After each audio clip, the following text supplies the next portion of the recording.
প্রতিবন্ধী ব্যক্তিদের বা ভাই বোনদের জন্য ভাতার পরিমাণ বাড়িয়ে যার একটি দাবি এখান থেকে এসছে, বাড়িয়ে তা ন্যায্যভাবে পুনর্নির্ধারণ করতে চাই আমাদের পরিকল্পনার ভেতরে। অনেকেরই হয়তো জানা আছে যে 2001 সালে তৎকালীন বিএনপি সরকার, দেশনেত্রী খালেদা জিয়ার সরকার, বাংলাদেশে রাষ্ট্রীয়ভাবে প্রতিবন্ধীদের ভাতা প্রদান শুরু করেন।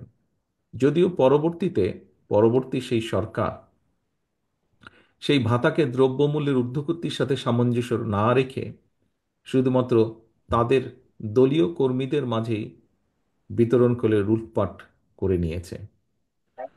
অর্থনৈতিক বাস্তবতার সাথে সামঞ্জস্য রেখে আমরা প্রতিবন্ধী ব্যক্তিদের বা ভাই বোনদের জন্য ভাতার পরিমাণ বাড়িয়ে যার একটি দাবি এখান থেকে এসছে, বাড়িয়ে তা ন্যায্যভাবে পুনর্নির্ধারণ করতে চাই আমাদের পরিকল্পনার ভেতরে।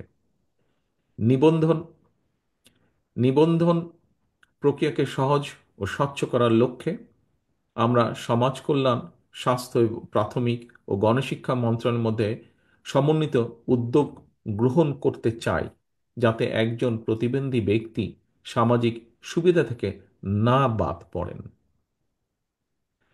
প্রিয় ভাই বোনেরা, দেশে কিছু প্রাইভেট অর্গানাইজেশন শারীরিকভাবে প্রতিবন্ধী মানুষ যারা, তাদের নানা ধরনের ট্রেনিং প্রদান করেন।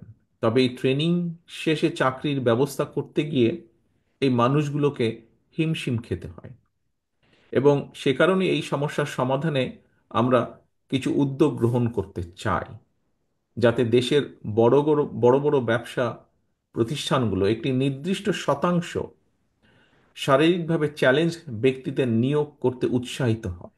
উদাহরণস্বরূপ, বিশেষ চাহিদা সম্পন্ন ব্যক্তিদের নিয়োগ করলে